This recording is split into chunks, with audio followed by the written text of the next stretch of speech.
Am I opening up my heart to this woman who's just going to stomp on it? Or do I let myself accept the love that's coming at me and just take it at face value? And so that's what I decided to do. But I was not going to make, a midnight pilgrimage to Chicago to meet them. Right. Because I've been hurt. You know what I mean? I've been really hurt by my birth mother's side of the family.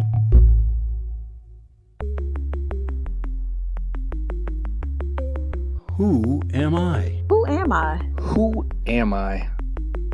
Who am I? Who am I? Who am I? Who am I? This is Who Am I, Really? A podcast about adoptees that have located and connected with their biological family members. I'm Damon Davis, and on today's show is Megan. She called me from Minneapolis, Minnesota. Megan grew up in an affluent suburb of Chicago and was comfortable with her adoption, but curious about her start in life. When she met her maternal relatives, things went well until her aunt shunned her for her addiction recovery. On her paternal side, that same news was met with acceptance because we all have our challenges. But more than anything, Megan is thankful to finally have a sister, and it's someone listeners already know. This is Megan's journey.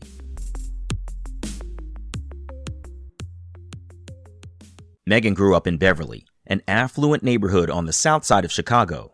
She's the oldest of 3 children in her family, all adopted, raised strict Irish Catholic. Megan says she was told she was adopted from as far back as she can remember, and it was something to be proud of. I remember my mom telling stories to my younger brothers and myself about how she had prayed to God, and God blessed her with 3 beautiful children. And it sticks in my head. In the neighborhood I grew up in, there were a lot of adopted children. So we knew initially we were different because it was brought up to us, oh, those aren't your real parents. And as we kind of figured out the other children who were adopted, we kind of realized we weren't different. We were special. Our parents loved us so much that they prayed for us, and we were chosen to be in this family. Megan was adopted through an adoption agency called The Cradle. So was her middle brother and a lot of the children in her community.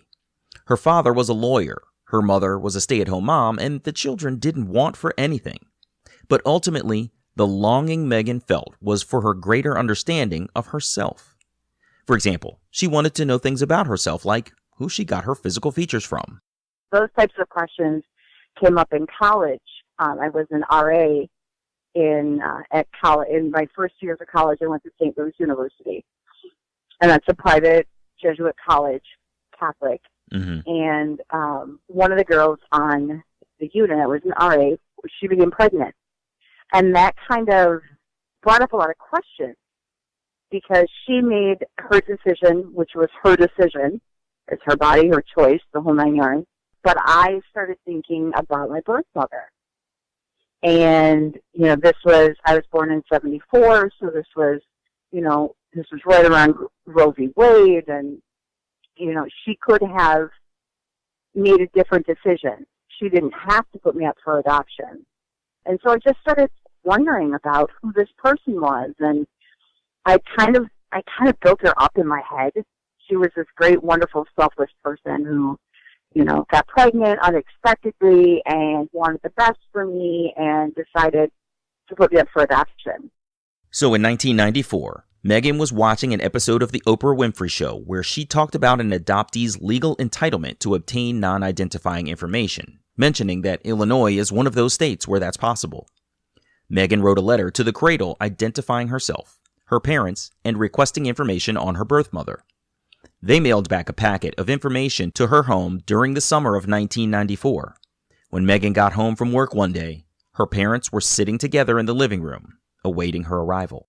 And my dad said, Megan, is there something you want to tell me? Something you want to ask me? And I'm like, oh my God, what did I do? Her father pulled out the envelope and asked again if there was anything she wanted to ask them. She really felt like she was in deep trouble because she didn't tell her parents that she was launching a search. I didn't tell them that I was doing this. This was something I did, and I didn't want to hurt them. I didn't want them to think that I didn't love them anymore, that because I was searching for this information that it meant that I loved them any less. And I sat down with my mom and dad, and my mom was crying, and, it was a good conversation, and my dad said, "What do you want to know?" And I just told him, I said, "I want to know who she is. I want to know, do I look like her? I just have all these questions," and I rattled off this list of things that I wanted. And he said, "Well, I can help you with one thing." And I said, "Okay." He goes, "Do you want to know her name?" And I was like, it was a private adoption. Like, my adoption was closed. It says it right in that paperwork. Well, my dad was a lawyer, and he happened to know the lawyer who worked at the adoption agency. So he and my mom were there the day that they terminated my biological mother and father's parental rights. So he heard the name, and it was an odd name. It wasn't like Smith or Jones. It was a unique name. Right. And so he remembered it. All those years he remembered it, which is ironic now because my father passed away from early onset Alzheimer's disease. Oh, so wow. at So the that time, information could have left him. Wow. Absolutely. Absolutely. Megan was 20 at the time of that conversation. She told me she also hadn't spoken with her siblings, who were adopted, about her desire to search. She didn't want to spark a bunch of searches and make her parents feel badly. I circled back to something Megan said before, that her neighborhood was affluent and there was a large population of adopted children in it. I asked if she thought there was a correlation between that collective affluence and the rate of adoption in those neighboring families, and she said yes. We chatted about how much it can cost to complete an adoption and the business that adoption has turned into in many cases. It's not something that a family that is completely loving and would be tremendous parents to a child are able to afford.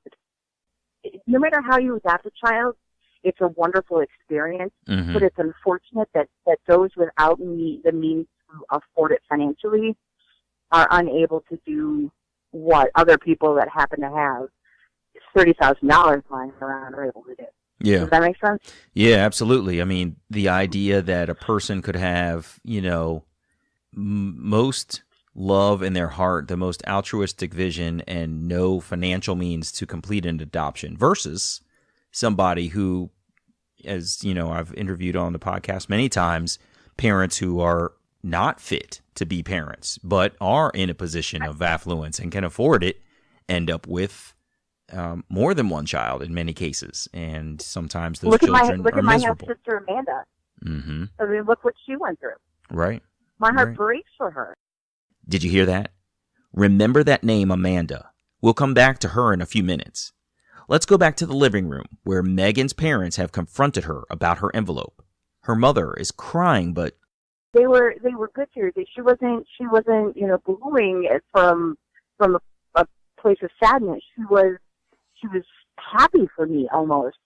That I was getting to know this information as minimalistic as the information was. I had some information. So we sat down and we read it together. Megan learned her birth mother was 4'6" tall and had worked odd jobs, and the documentation explained the woman's social and family history. But what shocked Megan the most was it said that I had a half-sibling. It didn't say brother or sister. It just said I had a half-sibling who was placed for adoption in 1978. And so, instantly, in addition to, who are my biological parents? Well, holy shit! Now I have a sibling. Right, mind blown. Oh crap! Yeah. Right, like okay, holy shit. Number one, number two. Why didn't anybody notify my parents that I had a sibling?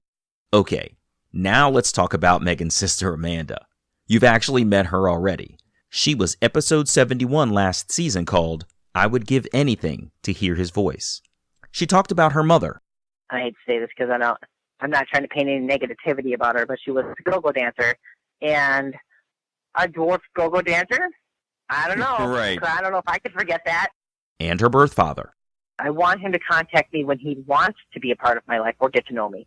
But it still hurts because I talk to his brothers all the time, and it's like, why can't he just pick up the phone and just call me? So Megan's parents told her that someone called from the cradle in late 1978, wanting to know how things were going with Megan. They wanted to know if she was developmentally hitting her milestones and was she healthy. So they answered the questions, and that was it. No one ever said, hey, Tom and Rita, guess what? She did it again. You want another kid? No, that it never even came into question. And my dad was upset. I God, if they would have told us, we would have taken that child in. Wow. Which, and again, juxtaposed against what Amanda went through, that broke my heart because I had a great upbringing. I had an amazing mom and dad who gave me the sun, the moon, and the stars, and she went through hell. And there was a little bit of guilt there when I finally met her and I heard all of the stuff that she had gone through, that she wasn't able to have the same upbringing that I did and all the opportunities that I had. In the summer of 1994, the internet was only just taking off when Megan wanted to search for the names she had on her non-identifying information. So she called 411 to get an operator and some information. The operator was super nice, and Megan ended up downloading her entire story of adoption, receiving her non-identifying information and her parents' names, which were unusual names. The operator was looking up the names as Megan spoke, and she agreed those names were unique. Since there were so few people with that name, the operator was able to give Megan a handful of phone numbers. And I got off the phone, and I didn't even skip a beat. I just went to the first number. And the first number that I called, and I kind of explained, I'm like, hey, my name's Megan. I was adopted in 1974. And the woman who answered the phone sounded like she could be around the age of my birth mother. I said, this is going to sound bizarre, but I'm looking for my birth mother, and this was the name that they gave me, and I spelled it out, and she's like, well, that's my last name. And I'm like, okay, I'm just going to go for it. Balls to the wall. I'm like, did you put a child up for adoption in 1974? And she chuckled, and she's like, no. She's like, I didn't, but tell me a little bit more. And so I started telling her some of the information. I'm like, well, this is what they said, that my birth mother grew up in this large family, and that there was a prior marriage, and then there was her, her parents, and they had 4 children, and that her father, my grandfather, was a pilot. And she goes, hold on. She says, my husband is a pilot. And so then I read a little bit more. She's like, you're talking about Alphonse. And I'm like, who? Look, my husband was a pilot, and he has 4 children from his first marriage and 2 children from his second marriage, and I'm his third wife. And I was like, I believe I said holy shit, but I may not have. I may have said, oh my God, or something, but I just remember being like gobsmacked. And she's like, but my husband died of a heart attack. And I'm like, okay. So then the mental note is, medical history, heart problems. Right. Alphonse's third wife said that her own daughter was out with Megan's probable aunt. She asked if she could call Megan back in a while, but she ended with this. If this is who I think it is, I think you might be my step-granddaughter. And I'm like, oh my God. And so, we talked for a little bit, and we ended the phone call, and I got off the phone, and I'm like, what just happened? Because it doesn't go that way. It doesn't happen that way. Do you know what I mean? Yeah. And I forgot one thing. One of the sad pieces of information that she shared with me was that if I was, she thought I was, that my biological mother had passed away. And that was it was kind of a kick to the gut. And she said she passed away in 1982. Mhm. And I'm doing the math on that, and I'm like, which was 30, 29? And she's like, but I'm going to save that for your aunt to talk about. 2 hours later, Megan's birth mother's sister called, and they hit it off immediately. And she was very apologetic for the bad news she had to deliver. You know, I'm so sorry to tell you this, but your birth mother passed away in 1982. And I said, well, what happened? And she said, it's really an unfortunate story. You know, she had a really troubled life, and she died in basically like a seedy hotel of cirrhosis of the liver. Oh. And I thought, okay, again, my brain went to note to self, because my adopted father was in recovery for 30-some years before he passed away. But I'm like, okay, note to self, we got chemical dependency issues. With the bad news out of the way, Megan and her aunt talked for hours that first night. They compared physical traits like chubby cheeks and the shape of their foreheads. The answer to every question they asked one another was yes, I have that too. Eventually, Megan had to get off the phone, but she told her aunt she would send her a letter in the mail. And basically said, thank you so much for taking the time to talk to me. You know, I really look forward to meeting you. This has been a dream of mine. And long story short, I put my high school picture in there, my graduation picture. Mm-hmm. And the way she told it is she got into her building that day, got her mail, and was opening up the letter in her elevator at work, or at home, and she had somebody staying next to her, and apparently she said something like, whoa. And she explained what was going on to the person in the elevator, and the lady said to her, well, there's no blood test needed, sweetie, because I look identical to this person. I look identical to this aunt. Like, Wow. I mean, we are cloned to each other, and it's scary because when I did, you know, she called me that night and said, my God, you know, we look identical, and then that turned quickly into, I want to meet you. And so we agreed that I would come down and meet her. But I get into my aunt's apartment, and there's 3 of my aunts, and open the door, and it was just, you know, everybody was crying, and they were so happy, and I mean, it was like I was looking in a mirror, and it was the most surreal experience that I had ever had, because, you know, I grew up in a house where I didn't look like anybody. Wow. Never was it was never used against me. You know what I mean? It wasn't a negative thing. Yeah, but you notice those things, right? You yeah. Yeah. It's a relatable factor between people, and when you have 3 adoptees, I believe you guys were not biological to each other. You automatically are going to be missing some common traits, and it's just noticeable. Right. During their reunion, Megan showed her aunts her non-identifying information, revealing details they didn't know. I showed them the letter, and I said, apparently, you know, she had another child, and they knew about me. My biological grandmother, so my maternal grandmother, went to the hospital when I was born. My birth mother lived in a home for unwed mothers, and I was delivered in a hospital that was run by the Salvation Army. But my maternal grandmother went down after I was born, and she saw me, and she held me. And I did meet her before she passed away, and she tells the story of driving rain on the night that I was born, and she went and saw me, and she held me, and I had this little tuft of blonde hair, and, you know, she so desperately wanted to keep me, but she was in the middle of a divorce from my maternal grandfather. Oh. And she didn't think it was fair for her to raise me knowing that I could go to a 2-parent home. Yeah. So she, again, another selfless decision, you know what I mean?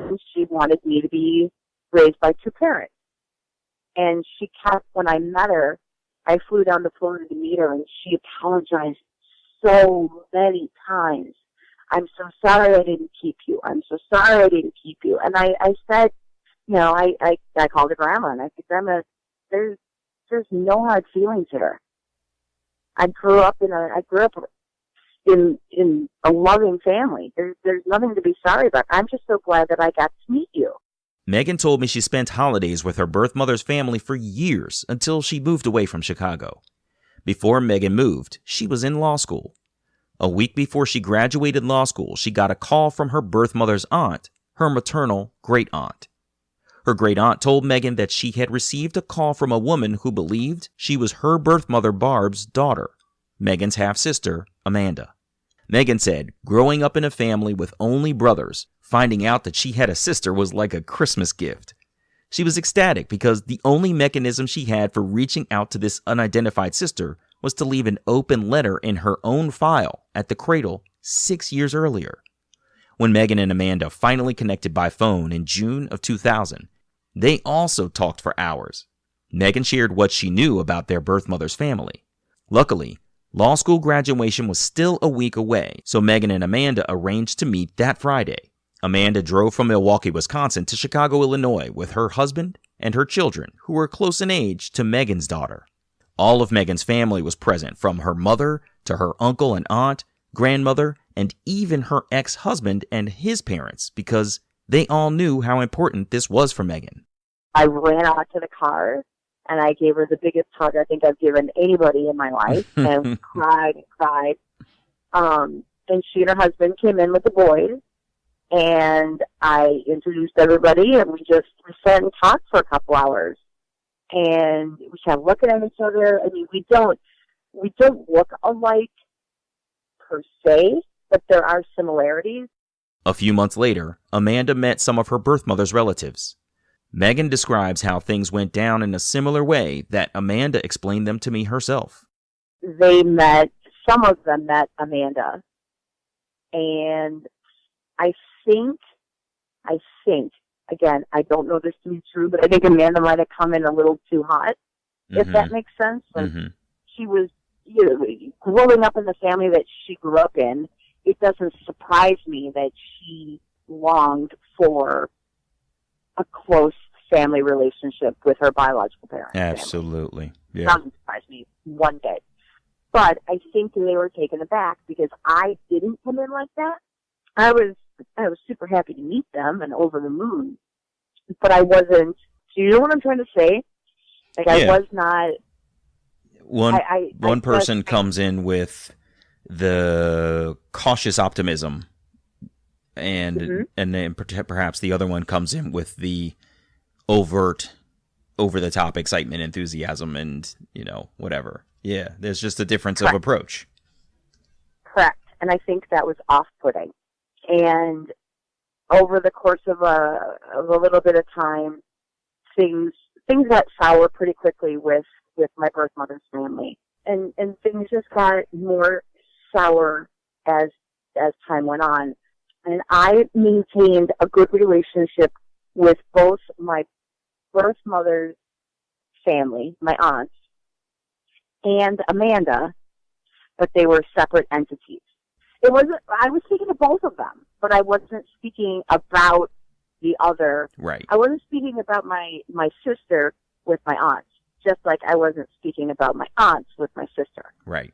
When Amanda's husband committed suicide, then it became a question of, should Amanda be raising her children? And I thought, well, what the hell do you care? This was your maternal family raising this question. Yes. Yep. Yes. One person in particular. Mm-hmm. And I thought, who the hell are you? None of your business. Right. She just lost her husband. Like, get over it. And I, again, tried to stay out of it and did what I thought was a good job of staying out of it, supporting Amanda through what she was going through, and just kind of trying to keep my aunts out of the picture and not giving them any information. And then I told you that our biological mother had died from cirrhosis, right? Yes. So we found out that she was drug addicted. She was an alcoholic. She lived. She had different ways to financially support herself. Understood. Shall I say? Mm-hmm. She was creative, entrepreneurial, and I was in a marriage to a man whom, he's the father of my oldest two daughters, and for that I will be forever grateful. But he was extremely abusive to me, very emotionally abusive, and I had been dealing with depression ever since my eldest daughter was born, and anxiety, and then I started dealing with chronic pain, and I myself became dependent on prescription opioids and anti-anxiety medication and went through treatment for that. And my now ex-husband said, either you go through treatment, this was in December of 2008, either you go through treatment or I'm going to divorce you. And of course, when you're the victim of abuse, you're like, oh my God, I can't live by myself, and I'm going to do whatever he wants because I want to make him happy, and blah, blah, blah. Right. So despite having medical reasons for being on the medication, I went through detox, I went through treatment, and I'm like, okay, I'm going to get this right. Like, I'm going to figure out a way to live with chronic pain and crippling anxiety without medication. Wow. It's an easy task, right? Yeah, good for you. So you say, what's not an easy task? But I didn't tell my birth mother's family that I was going to treatment.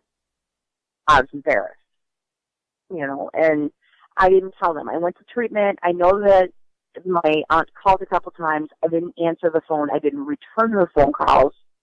I was embarrassed. I was ashamed. It was, there's a certain, how do I put this? There's a perception when you say, I'm an addict. It's not a good perception. Mm-hmm.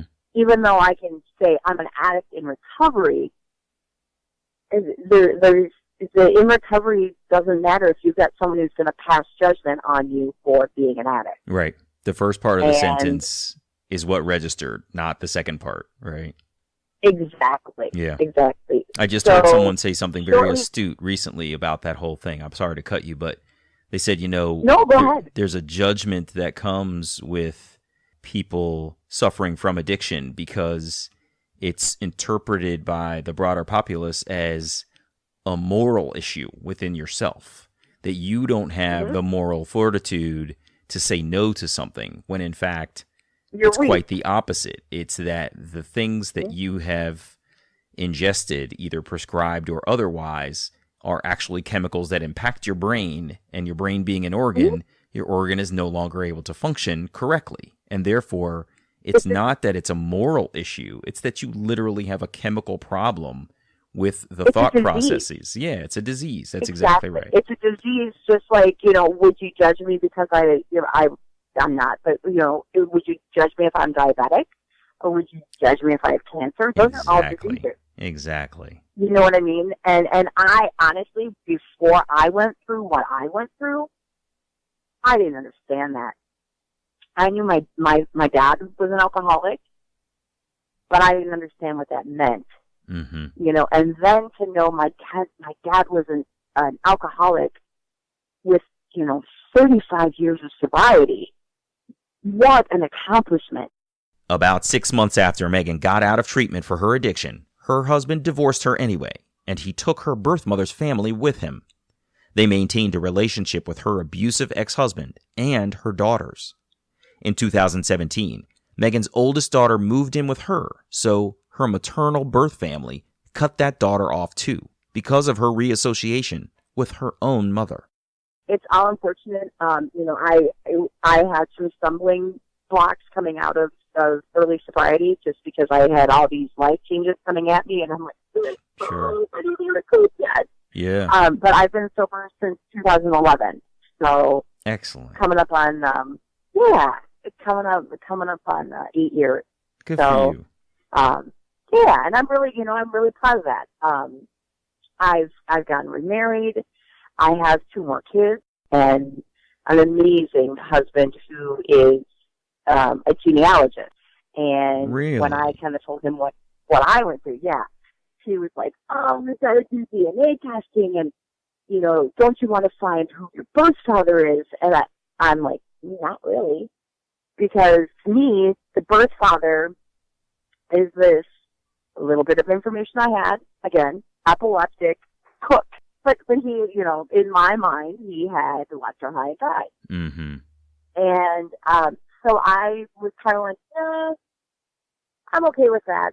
Megan said her husband Ed lives and breathes genealogy, so for Christmas in 2017, he offered to buy her a DNA test, and to his surprise, she accepted it. But she finally arrived at the conclusion that maybe this guy had a story too. Did he even know about her? She did the test, and the results came back with what looked like first cousins. But Megan was too fearful of heartbreak to reach out for herself, so Ed sent out a few emails on her behalf. He told the recipients that he was a genealogist, his wife was adopted, and he was simply working to help her put the pieces of her past together. For a while, they didn't hear anything. In April of 2018, Ed got an email from Megan's paternal aunt, who was given Ed's information by her own son, Megan's cousin. Megan had drafted a long letter explaining who she was, that she had a great upbringing and was looking for the last piece of her puzzle to make her feel whole, and basically, I come in peace.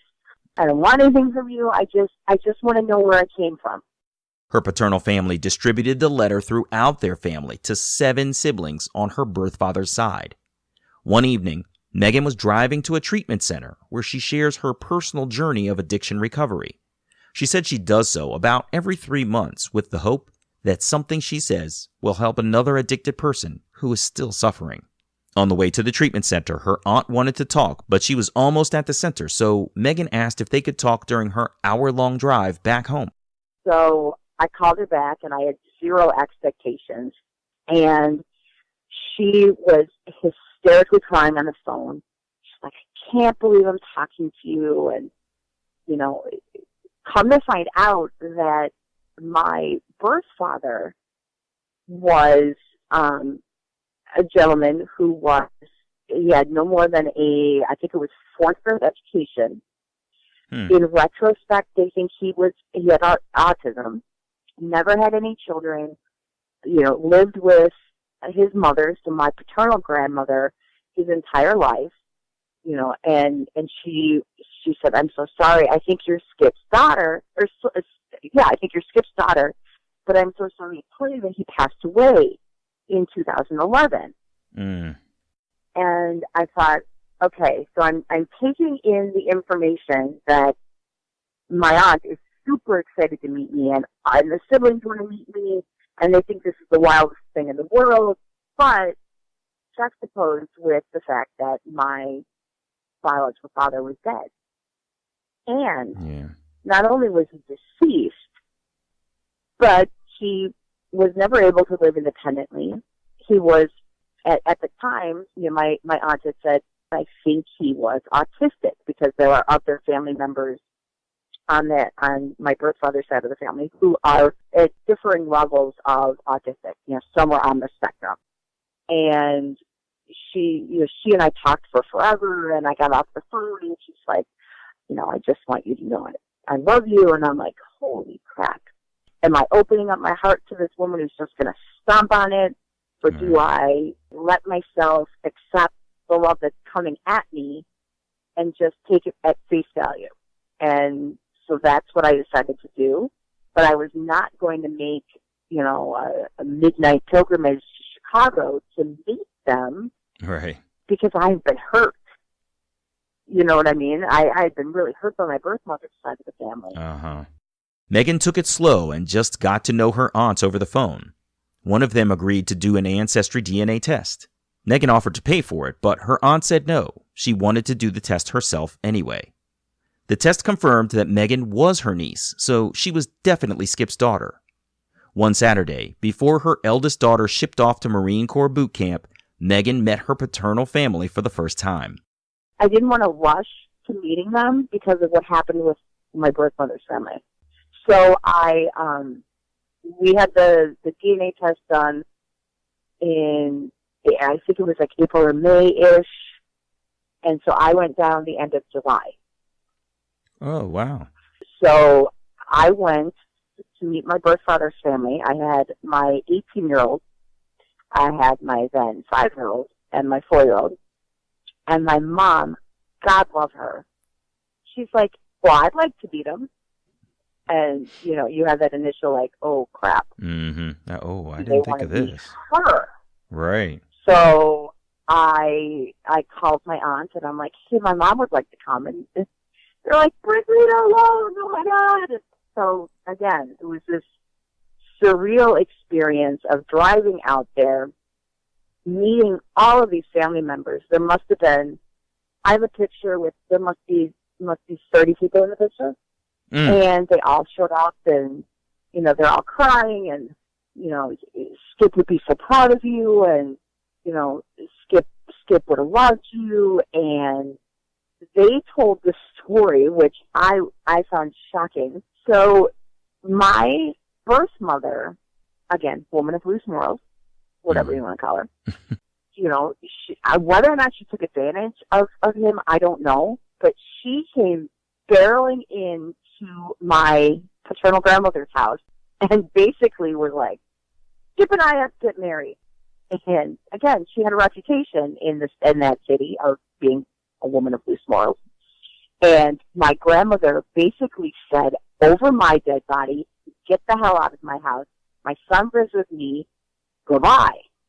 She never said I'm pregnant. She was just like, Skip and I have to get married. Wow. So that part never came out. My birth mother just left. Megan said her mother was really brave for going to meet their family, and they were happy to meet her and glad for all she had done to raise Megan. Now, remember when Megan had the problems on her maternal side when she told her aunt she was an addict in recovery? Well, she divulged the truth to her aunt on her paternal side, too. Megan doesn't remember how the subject came up, but I mentioned it to my aunt, and I'm like, you know, I just want to be honest with you. I think because I was afraid of getting rejected again for not being honest, like I was with my birth mother's family. I said, you know, I'm in recovery. I have, you know, I have 7 years clean, and, you know, I just need you to know this. And she's like, honey, we all have our issues. She's like, I've been sober since, and I can't remember her date, but she's been sober forever. But she, too, dealt with addiction, struggled with addiction. wow. So it was like, there was no judgment. There was just nothing but love, and it was amazing. Yeah, that must have been really refreshing, given It how was. that honesty turned against you in the last time you openly admitted it. Absolutely. Wow. So it was amazing. And I'll tell you, I want nothing more than for Amanda to meet them. I know they want to meet Amanda. Part of me feels guilty that, again, I've had all of these good things happen. I had a great upbringing. I had fabulous parents. I had, for a period of time, a really good relationship with our birth mother's family. I found my birth father's family, and they've been nothing but wonderful. And Amanda has had struggle after struggle after struggle. She was not raised by the nicest family in the world. Nope. Her father was amazing, but her mother was absolutely not. Our birth mother's family rejected her from almost word go. And she's got a similar situation with her birth father. You know, her birth father's brother has been very nice to Amanda, but she was rejected by her birth father. Her birth father knows she exists, but for whatever reason doesn't want that relationship, whether it's, a dirty secret or whatever. So, I felt guilty because I've had, by and large, positive experiences, and part of me wants to just click my heels and give Amanda what she deserves. I mean, we all deserve to be loved unconditionally and welcomed and not ashamed of, but not being shamed for our past. I can't give that to her, but I can love her. she's my sister. Mm-hmm. And I'll always have her back. She'll always have my support. That's really So awesome. maybe my birth father's family will adopt her in their own way. Mm-hmm. Well, they sound like awesome people. God, what a crazy set of adventures you both have been on. Unreal. So you're doing okay now. You're in recovery. Yeah. I'm in recovery. In solid relationships. I'm married. Mm-hmm. That's excellent. I have 4 amazing kids. I have 3 kids who think I'm on the moon. I have another child who, for whatever reason, she's getting messaging from her father that, you know, I'm quote unquote nothing more than an addict. Do you know what I mean? So that she's been getting negative messages from him, and she will have to get to her own place in her own journey. Yeah. Where she can see that there's a difference between active addiction and recovery, and even if there wasn't a difference between active addiction and recovery, it's a disease. Right. You know, and would you shun somebody who has cancer? No. Right. You would rally the troops around them, and you would, you know, do whatever you could do to support that person. So she'll get there. I don't have a question about that. But yeah, no, I'm in a great spot, you know, and I finally have that puzzle has finally been completed. That's awesome. Wow, that's really cool. I'm super happy for you, Megan. Congratulations on reaching this point. Thank That's you know, not everybody gets there, but you've been through a lot. No, and you know, I didn't get here easily. I didn't get here overnight. I did an awful lot of therapy. I mean, I'm still in therapy. You know, I still have abandonment issues. I still struggle with anxiety and depression, and it's a struggle, but if you put the work into it, and my sobriety and my mental health are issues that I will always deal with, but I can say I'm an addict in recovery. I'm, you know, someone who struggles with mental health, but I'm in recovery. I'm in a good place, and you know, there, but for the grace of God, I will continue to be in a good place. Yeah, absolutely. Thank you so much for sharing your story, Megan. I appreciate it. No problem. You're very welcome. Take care. All the best to you, okay? Thanks, Damon. All right. Thanks. You have a good day. You too. Bye-bye. Bye. Hey, it's me. I'm always fascinated by the juxtaposition of sibling adoption journeys. Megan and her sister Amanda grew up very differently, and their reunion attempts are also very different. In Megan's case, she reached the point of playing a neutral role between their maternal family and Amanda, eventually committing to a closer tie with her sibling. I was glad to hear that Megan was able to get some details about her birth mother and father despite missing the chance to meet them in this life. But most importantly, I'm really glad to hear that her recovery continues and her family are supportive. I know this is Megan's story, but I wanted to share an update on Amanda.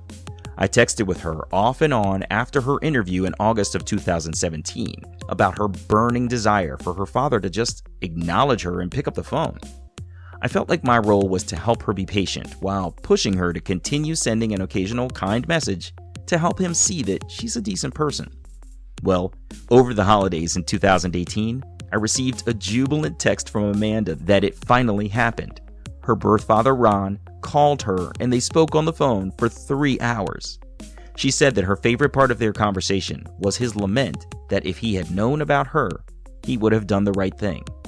In the end, I'm just glad to know that Megan and Amanda have each other as sisters.